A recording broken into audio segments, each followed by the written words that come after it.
Bigat yung mga binitawang salita ni President Marcos sa Yes. kanyang huling SONA. And do you think Yes. meron ba siyang maibibida patungkol muna rito sa flood control? Of course, oo. Kasi medyo nagulat tayong lahat, no, dahil nung huling SONA, no, yung kanyang mahiya namang kayo speech, no, ay hindi inaasahan dahil yun nga, no, yun yung siya mismo ang naging whistleblower sa kanyang sariling administrasyon at siya ang nagbulgar, no. At medyo nagulat lahat, pati yung mga kongresista, no, hindi nila alam kung papalakpak sila o tatahimik dahil sila yung sinasagasaan, no.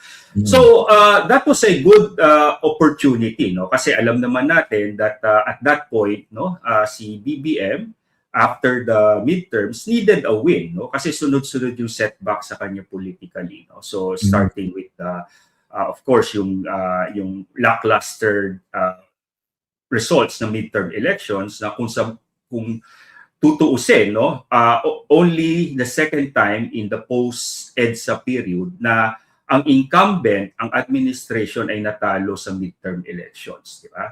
So doon pala talo na siya. Yung second, of course, yung entire fiasco doon sa first impeachment attempt, no? Kumbaga from the beginning of the breakup of the much vaunted unity with the Dutertes, no, si BBM apparently usually nasa kanya na yung upper hand, palagi pang nawawala, no. Nagkakaroon siya ng miscalculation, and that miscalculation manifested nung sa akala niya kaalyado niya ang then Senate President Jesus Escudero, pero biglang bumaliktad at nagkaroon ng fourth hit, no. So talagang sunod-sunod din ang political setback sa kanya. Kaya he needed a win, he needed to shift his political narrative and put all of his detractors on the defensive. And that was a very good move on his part. Kaso, masyado niyang pinaasa ang taong bayan, no?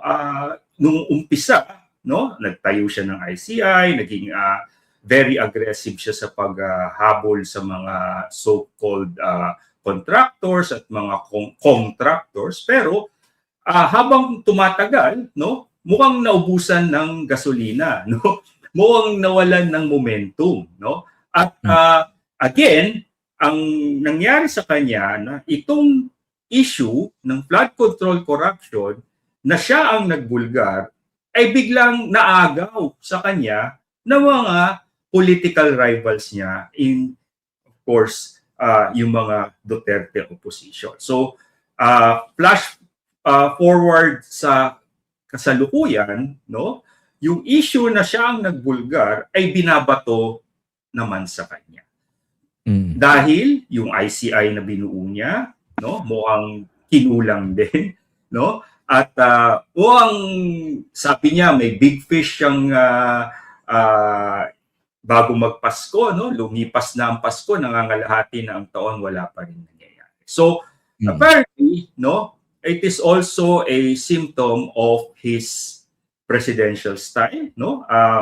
Many of his detractors, no, are saying na he's a weak president, no, which is ironic because alam naman natin sa literature natin ng political science, di ba? Ang sabi natin, we have a strong presidency, no, institutionally, no, but it depends really on the sitting president, no. We have a strong institutional president, but it depends on the character and the presidential style of the sitting president. So may weak president ka, may strong president ka, no. At alam naman natin, sunod-sunod din ang crisis aside from this flood control corruption, no.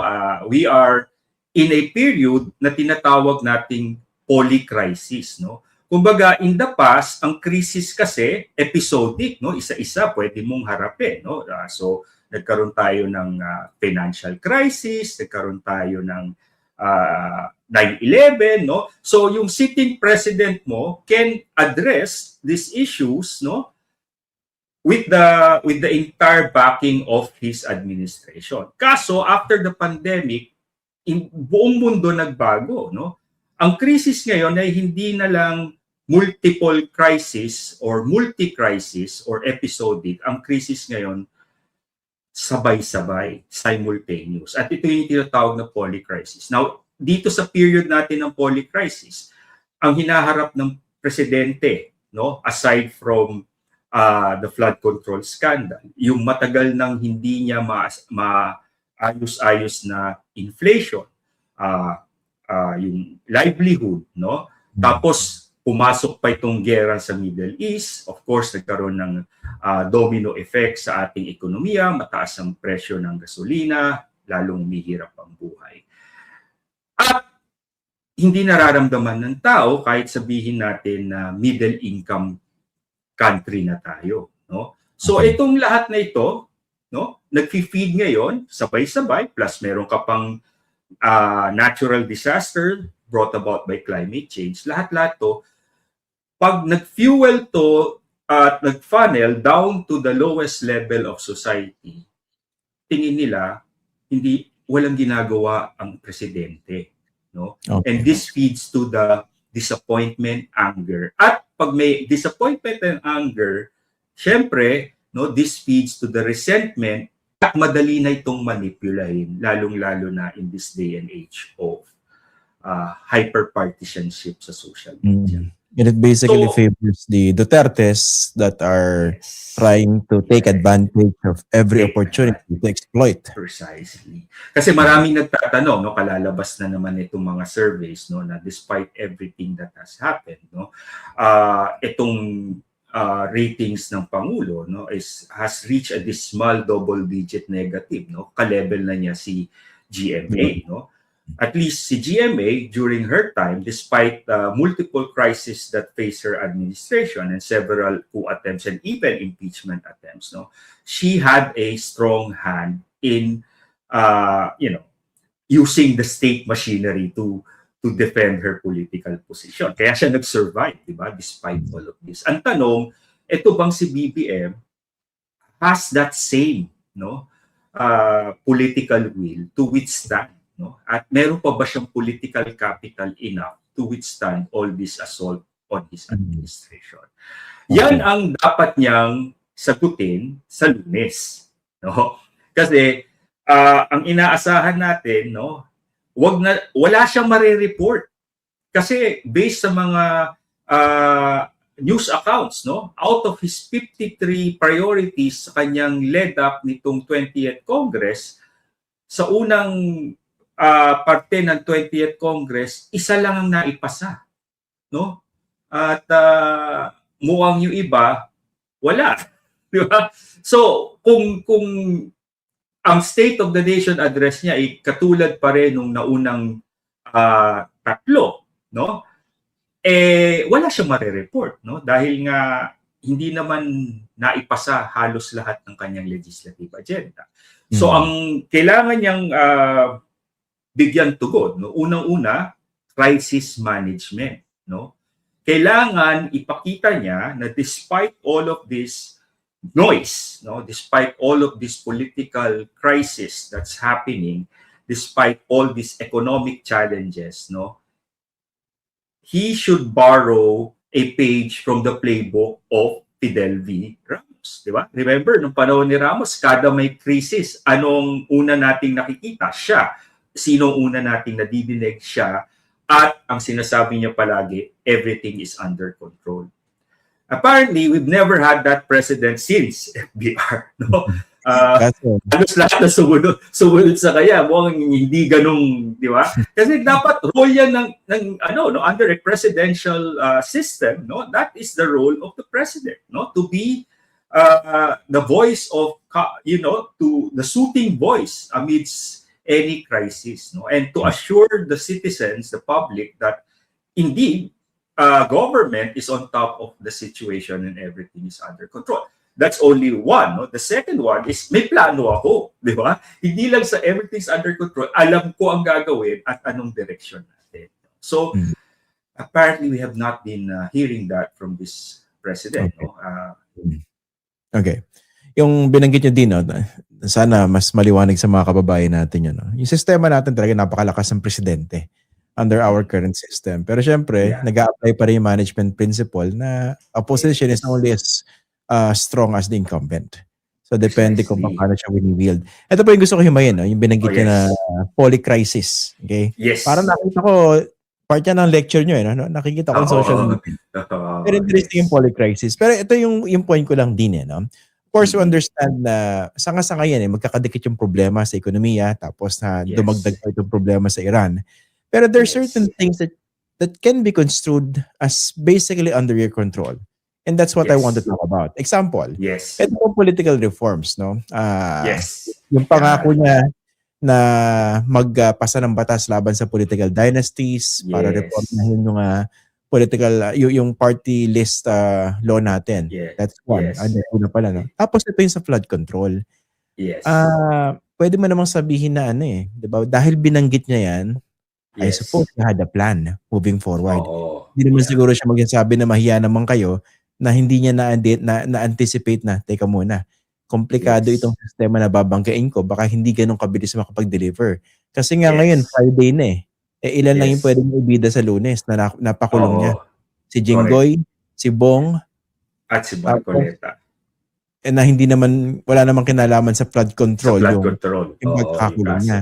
kaso. So that's my Yes. point, di ba? Isn't that a clear Yes. failure, at least on this particular aspects of his promises in his last SONA? Precisely, no, Christian. Kasi isa sa mga napansin natin after yung mahiya naman kayo. Kasi mahiya naman kayo could have been a powerful narrative for his administration after the failure of yung kanyang bagong Pilipinas, di ba? Kasi remember, every administration rise or fall based on a successful presidential narrative, di ba? Era para sa mahirap, daang matuwid ni Noynoy, di ba? So, Philippines 2000 ni FDR, no? So, kumbaga, sa isang naratibo, sa isang kwento ng Pangulo, pag malinaw yung kwento, malinaw yung takbo ng kanyang administrasyon, no? Yung mga malalabo ang naratibo at papalit-palit katulad ni GMA, di ba? Nagiging unstable, di ba? So ganun din ang nangyari kay BBM kasi nung tumakbo siya wala naman siya plataforma Unity, di ba? Tapos nabasag pa yung Unity na kanilang pinanalandakan, di ba? Nag-away pa sila, no? So from unity to disunity. So ang kanyang regime narrative, ang administrasyon niya, Bagong Pilipinas, which is a rehash of Bagong Lipunan, no? So, wala talagang dating, no? At malabo, no? Very nebulous, no? It could have been a very good regime or presidential narrative, yung mahiya naman kayo, Or which is anchored on a legacy of reformism, no? Defining moment. That would have been a defining moment. That would have been a defining moment, and it could have made really a strong legacy and, you know, moving forward towards the second half of his administration kung talagang sineryoso niya at tinuloy niya. Kaso nga, may indecisiveness on his part. I don't know for what reason. Some would say it's a personal defect on his part, or perhaps talagang he's not interested. So, even after the SONA last year, I was already saying that this is a form of performative reformism. Kasi pwede naman, kaya siya nangako na ihulihin lahat ito, kaya siya nilabas niya lahat ng records, di ba? Naglabas siya ng online report sa lahat ng mga contractors, no? At nilagay niya sa kanyang legislative priority ay 2 reform agenda na matagal nang pinaglalaban ng reform constituency sa Pilipinas. Yung mga hindi niya kakampi, pero napaka-importante yung suporta. Ito yung suporta ng mga middle class, ng mga akademiko, ng simbahan, ng mga negosyante, no? Ito yung gusto ng pagbabago, gusto ng reform. Kumbaga, yung kabaligtaran ng unity, no? So, gusto niya, siyempre, i-attract din yung support itong reform constituency nito, kaya nangako siya na indeed, kung maipasa nga naman ang anti-political dynasty na alam naman natin, no, ilang dekada na hindi ginagalaw ng Kongreso, lalong-lalo na sa mababang kapulungan, dahil ang Kongreso ay House of Dynasty.